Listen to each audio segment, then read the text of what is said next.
And I know in your book too, you talked about the difference between a stoic leader and, in my words, I'd say, versus the compassionate or more available leader, available leadership. And we're here at the Servant Leadership Conference, right. So a stoic leader versus a servant leader. What difference do the two of those make in creating a culture within an organization? Well, usually the stoic leader does not give of themselves. They're not transparent, they're not authentic. They have a view of leadership that says it's about me. And I don't want to expose myself, show my weaknesses, show my vulnerabilities. I don't want to be authentic because somehow I will be less than. Yeah. Versus the compassionate, transparent, authentic leader, they're just out there. Yeah. They share the good times, they share the bad times. Yeah. Right? And they are who they are, and people know that they can trust them because they're real. And they want to work with them. They want to participate, with leaders that are authentic. Yeah.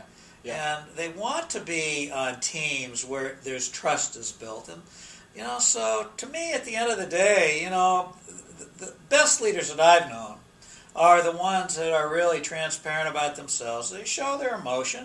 Doesn't mean they're perfect human beings. They sometimes they can get a little angry or whatever it happens to be, but it's never directed at somebody. It's always about maybe the situation, and then they calm down or they allow others to say, hey, slow down. Right. And so to me, it's about being the kind of leader that shows their real face, not the stoic that tries to hide it. Yeah. So being human and being real with one another. And maybe taking that extra step to actually face-to-face connect with people in valuable. It seems so simple. It seems so simple, and it can be so difficult. Yeah. It's our own fears, right? It's fear that that our parents are going to judge us. Our teachers are going to judge us. And it's that fear that takes over. And when we get rid of the fear, when we worry less about how people will see us and how people will judge us, and worry more about how we can contribute to other people's lives and help other people get what they want out of life, it just seems to work better. Yeah. You talk in your book about daring to dream, and you and I have spent some time talking about, my ideas about embracing creativity, dwelling in possibility, and you're right. If you look back in the history of our world, there have been plenty of other tough times in our history. But when we think about some of the issues right now in the world, whether it's regarding healthcare, the oil spill, terrorism, immigration, climate change, these very big issues in the world. When we think about that through the lens of leadership,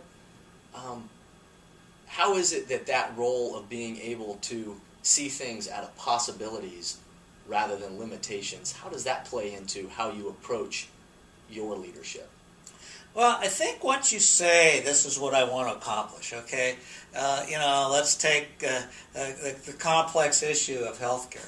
I think that the country has said, that, hey, we want to have healthcare for all. We get trapped in what I call the tactics or the solutions. Yeah. When the truth of the matter is what we need to do is be focused on the goals, what we're trying to achieve, and the purpose behind those. Yeah. And there's, for any problem, there's lots of solutions. But yet we always seem to be arguing about those. Right. And we spend very little time really working together to come to agreement on what we're trying to do. The other thing that we do, we tend to judge and blame a lot, right? Yeah. So, the whole BP incidents. Whether they did things that weren't appropriate, I have no idea. I'm not an expert in the field. Should they be accountable for the accident? Of course they should be accountable for the accident. But we don't need to line them up, so to speak, and shoot them because they made a mistake. We need to start focusing, on what we're trying to do and working together to solve problems, and a lot less on blaming others for the problems. Are there people that commit crimes? You bet. Are there people that do things wrong? You bet. Yeah. But most of what we do are honest accidents. You know, they're human errors. Right. And life is full of human errors. And the bigger the risk you take Right. on anything in life, right? Right. A chance of an error. Walking across the street. Yeah.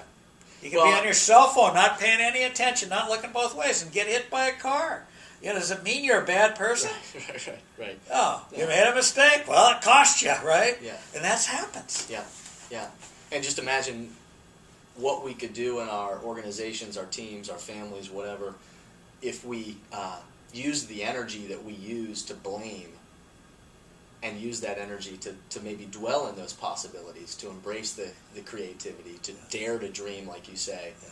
Then what solutions would we come up with instead of focusing all our energy on who's to blame for yesterday? What if we looked at what can we do about where we are today and move forward tomorrow? And the only person that's not making a mistake is the person that's no longer on this earth. Yeah. Right? I mean, if you're out there, you're living, you're making mistakes. Now, some people have huge jobs. Somebody that's in the oil industry, I mean, you know, they've got to take more responsibility, and they may have to spend a little more time and energy making sure that they don't, because the effect is so big, versus somebody that is building a model airplane at home and might break one of those plastic wings. You know, I mean, it's different things, but yet we try to judge all by the same standard. Right. And it's just not that way. Well, Howard, buddy, thank you for... Thanks, Jason. Thank you for being with me.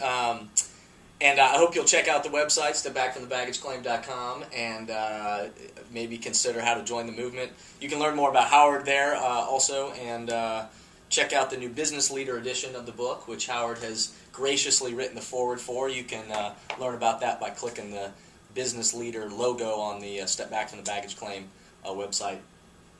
Thank you, buddy. Thanks, Jason.